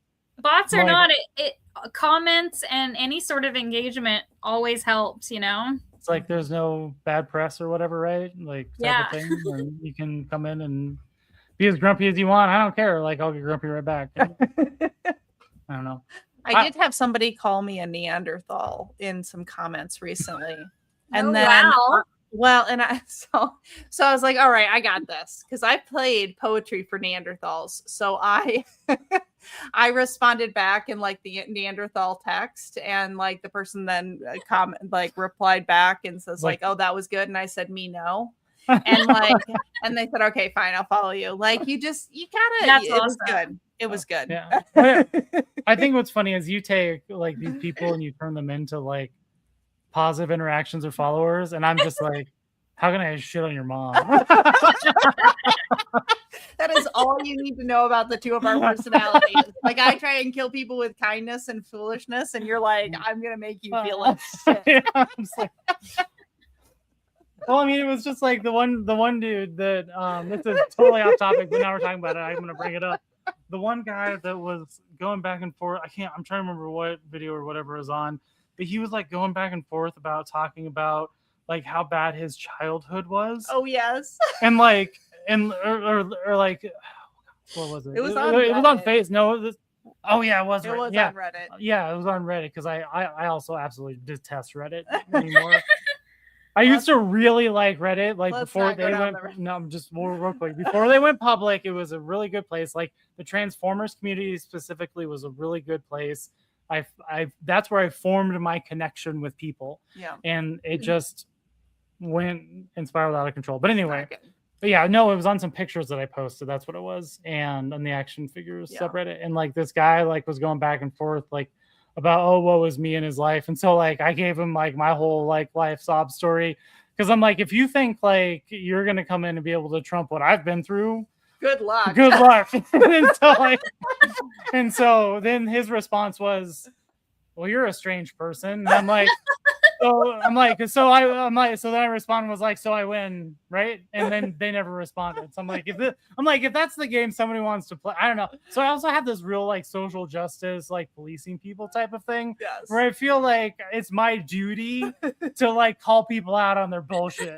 Your life, I get it. You have some shit going on, but like, you're probably really not that much worse off. Like you maybe just need to go and get some therapy. I don't know. Yeah. Antidepressants. Like you clearly need an outlet to deal with your situation. But by the way, after you have food, you have shelter, like you probably have family and friends that love you. Like just calm down a little bit. And I hate to phrase it this way, but after I break them down real good, I always circle back around and I'm like, hey, listen, like I know everybody goes through some stuff, but like if you need to talk, you can always reach out.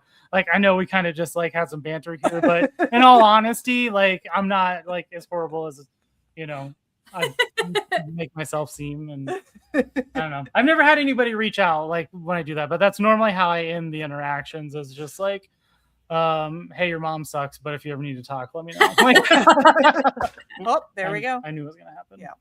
It was only a matter of time. Anyway, that got weird. That did get weird. Let's do one more question here. On the wheel O questions. Don't tell me what to do. I will, absolutely, every day of your life. Wait, I can't click that there. Nope.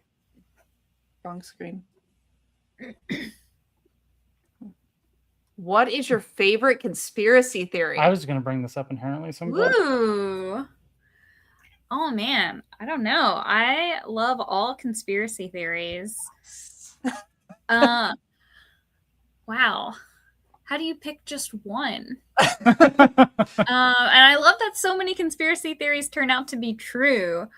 I guess like one that I think is probably true is that the government and the powers that be, like Hollywood and such, they like make movies and media and such to prepare us for things that are to be disclosed to us, you know? Yeah. Like, you know, with the Montauk Project and things like that, there's definitely media about how there was terrible experiments going on to, you know, torturing people and giving them LSD and things like that in the military and whatever, and in the 50s and all of the Russian experiments, and Hollywood kind of slid that into like movies and books and such. And I felt like you feel like, oh well, that kind of helps sort of soften the blow when it does come out to be true. Yeah, you got to MK Ultra the population to get us all ready for that stuff.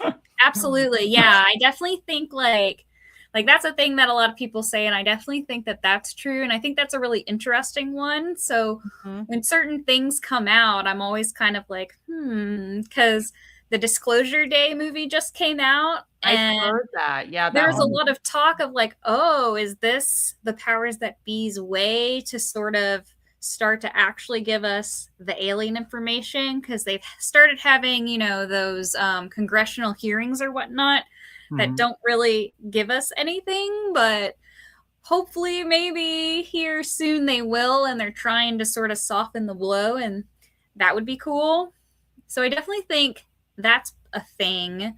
I also really like the Men in Black conspiracy theory that there are these like super secret agents that go and sort of silence and hush people that shouldn't be sharing secret information that they shouldn't be. And I think that's a really interesting one. And I don't necessarily all the nuclear scientists that recently went missing. Yes, exactly. Yes. Yeah. So I really love I guess it's weird to say that I love missing person stories. I don't love them, but I find them interesting. Because I always so I'm always like, ooh, what happened? What did they know? Like that kind of thing is always really interesting to me. And like all the conspiracy theories of like the national park that people have gone missing, and that there's something in the park and something suspicious going on with either creatures or aliens or whatever. Those are probably like my favorite ones to deep dive into. Oh, I like that. Those are good ones. Yeah. Those are very good ones. I like the Men in Black one. That's very interesting. I haven't really thought about that, but I'm like, I could definitely see that being a thing. Yeah, absolutely.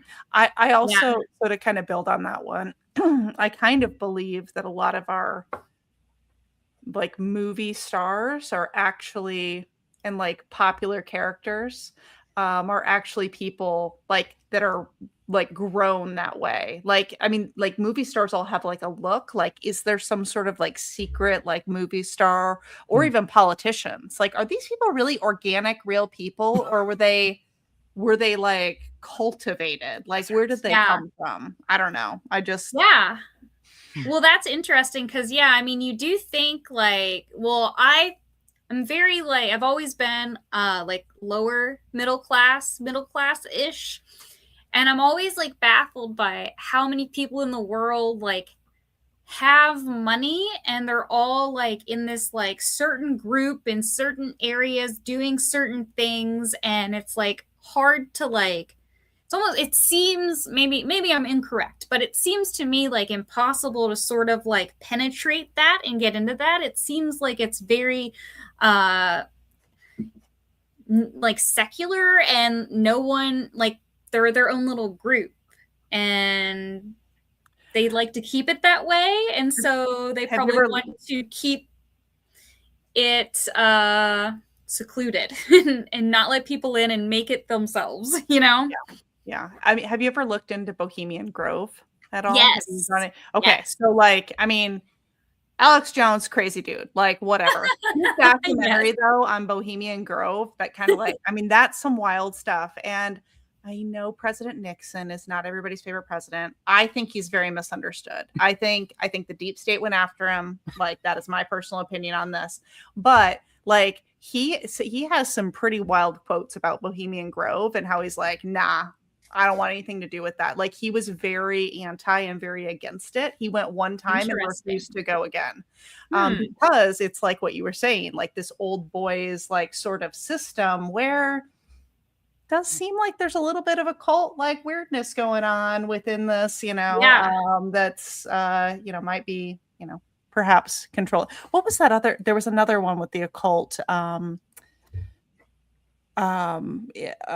Redcoat. That's another comic. It's another comic. Sorry. And it's about like, so it's based on historical figures. Yeah.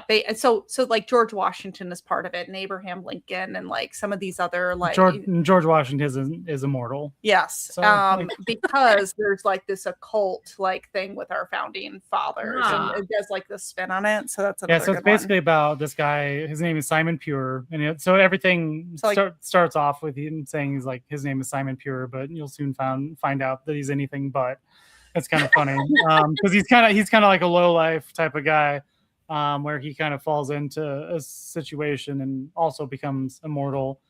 And so like it's basically stories of it's kind of like his misadventures through like time and dealing with like being, you know, immortal and kind of fighting some supernatural type things. Like you know, there's he has encounters with like Johnny Appleseed and Benedict Arnold and George Washington, even Albert Einstein. Right. And so like there are historical like nuggets in there of like people that are real, but it's like basically like a supernatural like comic. It's actually pretty good. Yeah, that sounds awesome. I wrote it down. I'm gonna check it out. And there's another one actually that I just read last night, or maybe this morning, I can't remember, that I got. We're gonna get a little weird here. Yeah, do it. Because it's been a super normal podcast, by the way. Yeah, this is typical. This is how it goes. Very normal stuff. We start off first 10 minutes, how the connected toys. Okay, let's just talk about weird shit the rest of the time. But it's called Seven Wives, right? I think 7 Wives, and it is about FLDS. Oh, I was gonna say that. Is this like an FLDS? So, fun fact: lots of Mormon sites in Illinois and southern Iowa and northern Missouri. Like I love going through like the Mormon historical sites. I haven't dragged you to any of them, but I've been to so many of them. They're fantastic. Like the Midwest is full of great like religious Mormon sites. So like they haven't devolved too much, right? But it's basically the leader of that chapter, whatever they call it, like is murdered, and there's 49 witnesses, which is basically like the 7 wives and like all their children and whoever else is part of like the congregation or whatever. And so the first issue is all that has been released, but it's basically like the 2 police people start to like kind of investigate the murder. And so I think it's going to be pretty interesting. It seems kind of cool, but it's also seems right on par with like that whatever that documentary was that we watched recently. Oh yeah, was it on Netflix? Yeah Where it was a lady doing a documentary about the Mormons who their leader got taken away, and then some other guy comes in. Yes, I don't remember the name of it, but that was really good. The woman, the like non-FLDS woman, but the woman that was helping them, her daughter Lola, I cannot think of her last name. She has a podcast on cults, because like the woman who is the main, again, the not the FLDS one, but the one that was helping, like her mom was like in a cult, like wild story. I feel so bad. And like she turned it into this positive of like trying to help people and all of that. But like I haven't listened to Lola's like podcast in a while, but I remember it being very good. Yeah. I should probably circle back there. But yeah, it's interesting. Okay. Yeah. Trust me, the false prophet. Oh, yes. Trust me. Oh, okay. Yeah. Yeah, that was very interesting. Hey, Shai, welcome. What do we miss? So we are almost at the 2-hour mark. Okay. So I know we can keep talking forever, but I feel like we should give you an opportunity to plug yourself again one more time. How can people find you? How can people follow you? And how can people buy your excellent work? Like, and it sounds like we've had a few folks that have gone in and bought stuff. So hopefully the sales keep coming. It better still be a pocket goblin. Yeah. So I have pretty much like all the socials. Instagram is my main thing that I do and pay attention to. And if you wanted to get a hold of me, that would be the best way to do it. I also have a TikTok and a YouTube channel. I was trying to do YouTube there for a minute, but I just I dedicated myself a year to doing it. And then now I really just upload shorts because I just don't have like the time and space to do long form content. So Instagram, TikTok, YouTube, and then I have all my stuff on Etsy. Well, not all my stuff. I have most of my stuff on Etsy. A lot of my needle felt stuff I don't have on there just because I worry about the shipping. And a lot of times they go like, I can only make it so fast. So it goes pretty quickly, like once I've made it. But if there's ever anything anybody sees on my Instagram or TikTok or whatever, and it's not on my Etsy and you're interested, you can always like shoot me a message and I can work it out for you as well. So fantastic. Well, it was such a pleasure talking with you tonight. We appreciate your time. We appreciate everybody for joining us. And we will see you all next Tuesday. And tell your mom they said hi. Hi.